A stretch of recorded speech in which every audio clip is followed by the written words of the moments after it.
ఏంటి అలా చూస్తున్నావు? ఇవి నీవే.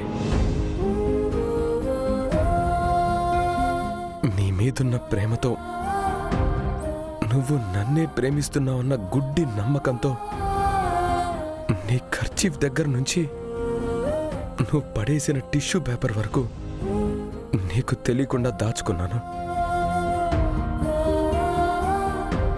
నీ మనసులోనే లేనని తెలిసా కూడా ఇంకా ఇవన్నీ ఎందుకు? నీ జ్ఞాపకాలన్నీ చెరిగిపోవాలి. అందుకే చామంతి గారు వీటన్నిటినీ కాల్ చేస్తున్నాను.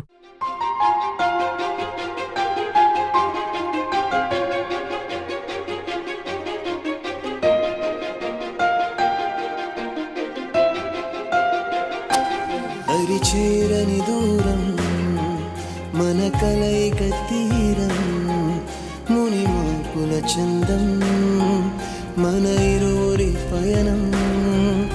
ఈ కలయిక ఎప్పుడు తెలవారే కలలే, కలగలవాలన్నా జత కుదరదు.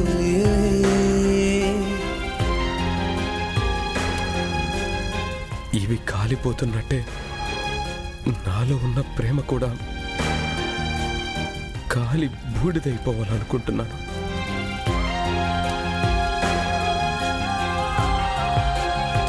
మీరు తెలుసుకోవాల్సింది మీరెప్పటికైనా కలుస్తారని. మీ ప్రేమ మీద మీకు నమ్మకం లేకపోయినా నాకు చాలా నమ్మకం ఉంది.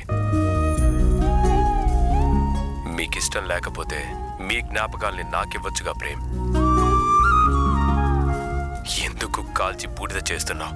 చిట్టి ప్రేమ్, మీ నాన్నగారు నువ్వు ప్రేమలో విఫలమయ్యి డ్రింకర్ అయ్యావన్న ఆవేదనతో బాధపడుతున్నారు. ఆయన ఆవేదనలో అర్థం ఉంది.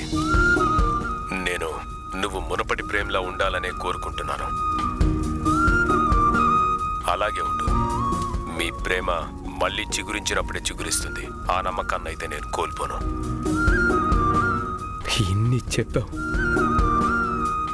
ఒక్క మాటైనా మాట్లాడిందరా చిట్టి? బాబు, నేను కోరుకునేది మీ బాగే. మీ నాన్నగారు చెప్పినట్టు మీరు నడుచుకుంటే అది జరుగుతుంది. అదిరా చిట్టి విషయం. నువ్వింక ఒకే కొటేషన్లు కొట్టకు. నేనైతే ఇకెంత కూడా బాధపడను. జాలీగా బ్రతికేస్తాను. జాలి చూపులు చూడనే చూడను. ఇక మా జ్ఞాపకాలన్నీ దాచుకుంటావో, పెట్రోల్ పోసి తగలబెట్టినట్టే తగలబెట్టుకుంటావో నీ ఇష్టం రా. నా నమ్మకం పోదు ప్రేమ్. అదే నిజమైతే నాకన్నా ఆనందించేవాడెవడ్రా? అలా జరిగితే నా అంత అదృష్టవంతురాలు ఇంకొకరుండరు కదా. నేనైతే నాన్నకిచ్చిన మాట కోసం అయినా నేను దేవదాసుని అవ్వను. అలా కాకూడదనే నా ఆశ.